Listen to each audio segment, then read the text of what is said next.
Sheri Kashmir institute of medical sciences medical college Bemina, जिसके सरबराह जनाब doctor रियाज साहब हैं और मेरे साथ मेरे नोडल ऑफिसर डॉक्टर जी चितू साहब। यहाँ पे सारे जो टीम मेंबर्स इस माइक्रोबायोलॉजी लैब के हवाले से जुड़े हुए हैं, जिन्होंने अर्जेंट बेसिस पे, खासकर इंजीनियरिंग डिपार्टमेंट ने जितना अर्जेंट बेसिस पे इस लैब को इसके बेसिक डिज़ाइन से लेके एंड पॉइंट तक रात दिन काम करके कुछ रिकॉर्ड टाइम में कंप्लीट करके दिखाया है। ये एक बहुत अच्छी बात है जिसकी मुझे बहुत काफ़ी खुशी हो रही है, जो आपके साथ शेयर कर रहा हूँ। आज ये लैब हम डेडिकेट कर रहे हैं कोविड-19 पैंडमिक के टेस्टिंग की फैसिलिटीज़ को एनहांस करने की सूरत में।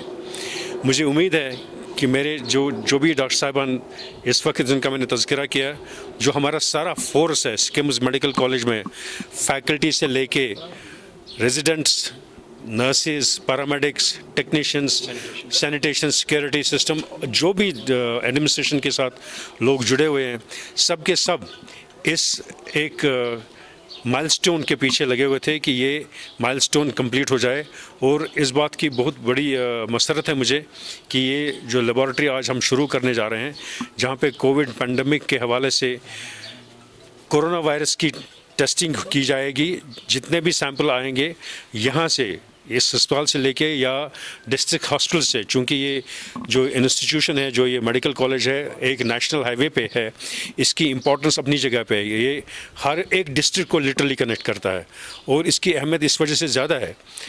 इस हिसाब से चूँकि इस हॉस्पिटल को कोविड हॉस्पिटल डिजिग्नेट किया गया हुआ है, इस वजह से इसकी अहमियत और बढ़ जाती है। तो यहाँ पे इस माइक्रोबायोलॉजी लैब की ज़्यादा अशद ज़रूरत थी। ये आज हम शुरू कर रहे हैं। सब के सब इस जहाँ तक हमारी यूनियन टेरिटरी का सवाल है, हम ये बखूबी जानते हैं कि हमारी यूनियन टेरिटरी की इंतज़ामिया ने डे 1 से इस बारे में सख्ती से अमल करके लोगों की सहूलियात के लिए, लोगों के जीने के लिए रिस्ट्रिक्शंस के साथ साथ ऐसे फूड चेन और सप्लाई चेन का भी इंतज़ाम किया जहाँ पे किसी को दुश्वारी ना हो। मगर साथ में जहाँ पे हॉस्पिटल्स पे लोड बढ़ता जा रहा है, जैसे हम बाकी जो तकालीफ है उनका भी हमें ध्यान रखना है। इसलिए इस इंस्टीट्यूशन को पर्टिकुलरली कोविड हॉस्पिटल डिजिग्नेट किया गया ताकि ये वाला लोड बर्दाश्त कर सके और बाकी इंस्टीट्यूशंस अपना और भी काम कर सकें। हालांकि इस वक्त रिस्ट्रिक्शंस की बिना पे या इस पेंडेमिक के इमरजेंसी की सिचुएशन की वजह से बाकी जो नॉन एसेंशियल सर्विसेज हैं किसी हद तक रिस्ट्रिक्ट हुई हुई हैं और जो रूटीन या इलेक्टिव प्रोसीजर्स हैं वो अभी ऑन होल्ड हैं। जैसे हालात और बेटर हो जाएंगे शायद वो उन पे भी ध्यान दिया जाएगा। मगर यहाँ पे एक बात ज़रूरी बतानी है कि अगर हम इस पैंडमिक का मुकाबला कर रहे हैं, मुझे लगता है इसके खातिर-खा नतीजे निकल रहे हैं। जो पीक सारी दुनिया ने देखी सेकंड फेज़ में क्या होता है इसका, वो हमने अभी तक फेस नहीं किया। मुझे लग रहा है कि जो भी सरकार की तरफ से जो भी एहतियाती तदाबीर हैं वो बिल्कुल उनका असर दिख रहा है और उसी की वजह से शायद हम इसको अभी तक कंट्रोल कर पाए हैं। अगले 1 महीने में क्या सिचुएशन होगी अल्लाह ताला बेहतर जानता है, मगर हमारी कोशिश ये रहेगी और जैसे हालात वाक़ात लग रहे हैं कि सरकार की तरफ से आयदशुदा जो भी तदाबीर हैं उन पे अगर हम सख्ती से अमल करें, हर एक फ़र्द इनफरादी तौर से लेके इज्तिमाई तौर पर उन तदाबीर पर अमल करें, हम इस पेंडेमिक को ज़रूर कंट्रोल कर सकें और इस पर काबू पा सकेंगे। रेड जोन एरियाज़ हैं, क्या वहाँ पे टेस्ट और भी करने चाहिए ताकि और वहाँ का पता चल सके?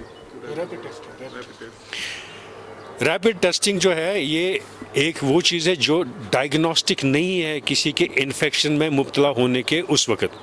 रैपिड टेस्ट एक चीज़ दिखाती कि अगर किसी शख्स को कभी इन्फेक्शन हुआ था 5-6 दिन पहले, उसमें हम एंटीबॉडीज़ डिटेक्ट करते हैं, या 2 हफ्ता पहले तो उसमें एक और एंटीबॉडीज़ हम डिटेक्ट करते हैं, IgG और IgM।